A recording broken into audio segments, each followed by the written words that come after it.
ग्रामीण भारत में इस कथित फैसले की चर्चा जोरों पर है। प्रस्तावित बदलाव के अनुसार पात्र ग्रामीण परिवारों को अब साल में 125 दिनों तक रोजगार की कानूनी गारंटी मिलने की बात कही जा रही है।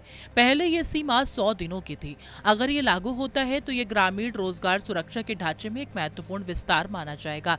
साथ ही नई मजदूरी संरचना में औसत दैनिक मजदूरी को 298.8 रुपए से बढ़ाकर 327.4 रुपए करने की बात सामने आई है। यानी लगभग 28.6 रुपए प्रतिदिन की वृद्धि का दावा किया जा रहा है।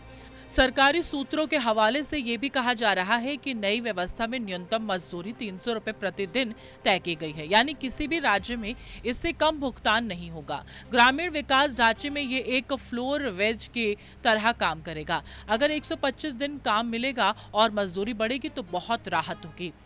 कई बार काम कम मिलता है और बाहर जाना पड़ता है, लेकिन असली सवाल है कि काम समय पर मिलेगा या नहीं और पैसा खाते में जल्दी आएगा या नहीं। मजदूरी वृद्धि अलग अलग राज्यों में अलग स्तर पर बताई जा रही है। कुछ राज्यों में दरें 300 रुपए प्रति दिन तक पहुंचने की बात कही जा रही है, जबकि उत्तर प्रदेश, बिहार, झारखंड, पश्चिम बंगाल, असम जैसे राज्यों में 15 से 25% तक वृद्धि का दावा सामने आया है।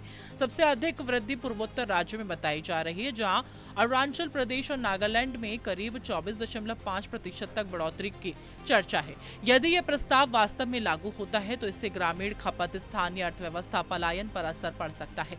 हालांकि इसके साथ वित्तीय बोझ और कार्यान्वयन की चुनौतियां भी बढ़ सकती हैं। एक अर्थशास्त्री के अनुसार रोजगार दिनों में 25% की बढ़ोतरी और मजदूरी में समानांतर वृद्धि ग्रामीण आय को मजबूत कर सकती है, लेकिन राज्यों की वित्तीय क्षमता एक बड़ी चुनौती होगी। सरकार की ओर से कथित तौर पर 95,692.31 करोड़ से अधिक का बजट आवंटन भी बताया जा रहा है, ताकि मजदूरी, भुगतान और विकास कार्यों को बिना रुकावट जारी रखा जा सके। फिलहाल ये बड़ा दावा ग्रामीण रोजगार नीति में ऐतिहासिक बदलाव के रूप में चर्चा है, लेकिन इसकी आधिकारिक पुष्टि और विस्तृत अधिसूचना का इंतजार किया जा रहा है। अगर ये लागू होता है तो ये भारत की ग्रामीण अर्थव्यवस्था के लिए एक महत्वपूर्ण मोड़ साबित हो सकता है।